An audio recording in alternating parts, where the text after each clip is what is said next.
रक्षाबंधन। रक्षाबंधन के फेस्टिवल की Indian culture में बहुत मान्यता है। पर क्या हो अगर इस फेस्टिवल को मनाने से लोग डरते हों? क्या हो अगर एक बहन के अपने भाई को राखी बांधने से कुछ अनर्थ हो सकता हो? तो ये कहानी उत्तर प्रदेश के जगतपूर्वा विलेज की है। इस गांव में पिछले 100 सालों से किसी ने भी रक्षाबंधन का त्योहार नहीं मनाया है। ऐसा माना जाता है कि जब भी इस गांव में कोई बहन अपने भाई की कलाई पर राखी बांधती है, उसके भाई के साथ कुछ बहुत ही भयानक हो जाता है। पर यह बात कॉलेज में पढ़ रहे कपूर फैमिली के बच्चे नहीं जानते थे। उन चारों भाई बहनों ने पहाड़ों में जाकर रक्षाबंधन की छुट्टियां मनाने का प्लान बनाया था।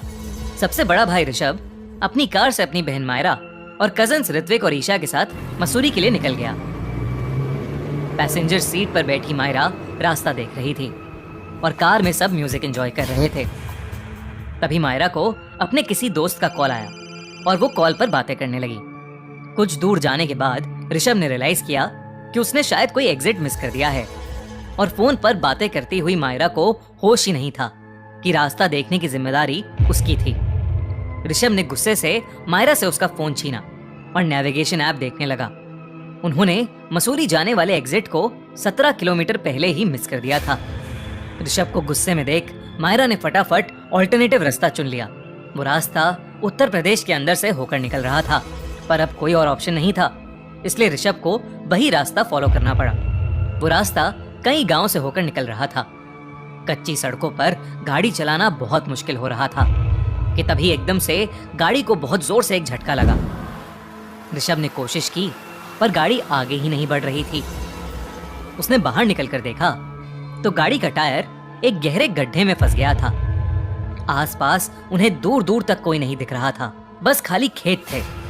ऋत्विक ईशा को लेकर मदद ढूंढने चला गया। सूरज डूबने में अब ज्यादा समय नहीं था। ऋषभ को अब बहुत टेंशन होने लगी थी कि तभी उसने देखा कि सामने से ऋत्विक और ईशा आ रहे थे और उनके साथ 4-5 लोग थे जो कि उस गांव में रहने वाले लग रहे थे। उन लोगों ने आते ही पीछे से धक्का मारकर गाड़ी को उस गड्ढे से बाहर निकाल दिया। ऋषभ और उसके भाई बहनों को चैन की सांस आई और वो उन गांव वालों को थैंक यू कह के वहां से निकलने लगे। तभी एक गांव वाले ने उन्हें रोक लिया और उन्हें बताया कि करीबन 70 किलोमीटर आगे तक एक कच्चा रास्ता था और उस रास्ते पर स्ट्रीट लाइट्स भी नहीं लगी थी। अंधेरे में वहां गाड़ी चलाना खतरे से खाली नहीं था और इसलिए उन गांव वालों ने ऋषभ और उसके भाई बहनों को उन्हीं के गांव में रुकने के लिए कहा। ऋषभ को उन गांव वालों की बात सही लगी और वो उन्हीं के साथ गांव में रुक गए। पर ऋषभ नहीं जानता था कि ये गांव जगतपूर्वा गांव था। अगले दिन रक्षाबंधन था और क्योंकि पहाड़ों में पहुंचने में उन्हें अभी काफी समय था, तो ऋषभ और ऋत्विक ने अगली सुबह उसी गांव में अपनी बहनों से राखी बंधवा ली। उस गांव से निकलने से पहले ऋषभ उन गांव वालों का शुक्रिया करना चाहता था, इसलिए वो ऋत्विक को अपने साथ लेकर पहले उनके घर चला गया। घर से बाहर निकलते ही ऋषभ ने देखा कि पूरा गांव सुनसान था। कोई भी गांव वाला अपने घर से बाहर नहीं था। उस गांव में चलते चलते अचानक ही ऋत्विक का दम घुटने लगा और उसे सांस लेने में दिक्कत होने लगी। देखते ही देखते ऋत्विक का पूरा चेहरा लाल होने लगा था। ऋषभ को कुछ समझ नहीं आ रहा था। वो जोर जोर से चीख कर मदद मांगने लगा। उसकी चीख सुनने पर एक गांव का आदमी दौड़कर उसके पास आया, पर जैसे ही उसने उन दोनों के हाथों में राखी बंधी देखी तो वो आदमी एकदम घबरा गया और डर कर वहां से भाग गया। ऋषभ को ये बहुत अजीब लगा, इसलिए ऋषभ खुद ही ऋत्विक को कंधे पर उठाकर वहां से ले जाने लगा कि तभी उसको पीछे से एक धक्का लगा और वो जमीन पर गिर गया। ऋषभ उठने की कोशिश करने लगा पर उसे अचानक अपनी पीठ पर बहुत ज्यादा वजन महसूस होने लगा था। वो हिल भी नहीं पा रहा था। उसने जैसे ही पीछे मुड़कर देखा तो उसकी पीठ पर एक बहुत ही भयानक दिखने वाली औरत बैठी थी। उसके काले बाल उसके पूरे शरीर को ढक रहे थे। वो पागलों की तरह मुस्कुराती हुई ऋषभ को ही देख रही थी और फिर वो अचानक गायब हो गई। ऋषभ की रूह कांप गई थी, लेकिन ऋत्विक की हालत बिगड़ती ही जा रही थी। ऋषभ वहां से जल्दी से उठा और ऋत्विक को फिर से कंधे पर उठाकर भागने लगा। तभी जोरों से आंधी चलने लगी और देखते ही देखते वो हवाएं इतनी तेज हो गईं पूरे गांव के सभी घरों की टीन की छतें टूटने लगीं। आसमान काला पड़ गया। ऐसा लग रहा था जैसे उस गांव पर प्रलय आने वाली थी। ऋषभ वहां से जल्दी निकलना चाहता था, पर ऋषभ को क्या पता था कि आगे कौन सा भयानक मंजर उसका इंतजार कर रहा था। भागते भागते ऋषभ ने देखा कि ऋत्विक के मुंह से खून बहने लगा था और वो बेहोश होने लगा था। उसने ऋत्विक को जमीन पर लेटाया और उसे होश में लाने की कोशिश करने लगा, लेकिन कुछ ही पलों में ऋत्विक ने रिएक्ट करना ही बंद कर दिया।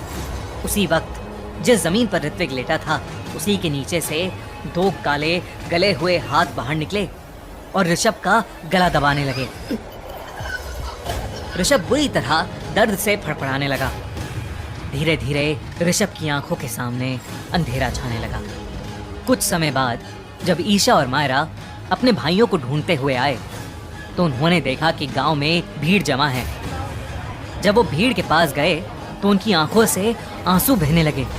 नीचे जमीन पर उनके भाई ऋत्विक और ऋषभ की लाशें पड़ी थीं। ईशा और मायरा को अपनी आंखों पर यकीन ही नहीं हो रहा था।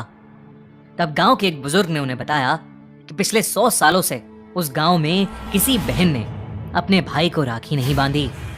उस बुजुर्ग ने कहा कि उस जगह पर एक चुड़ैल का श्राप है।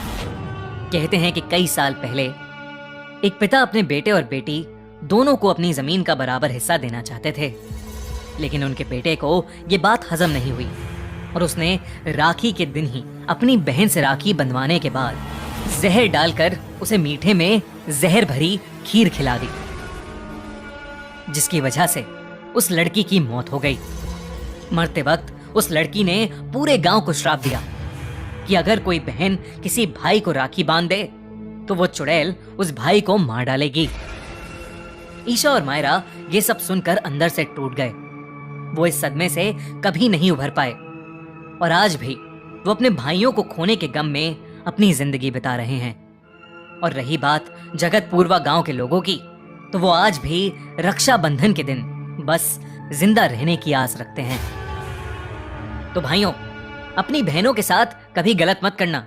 पता नहीं कब किसी बहन का श्राप आपको लग जाए।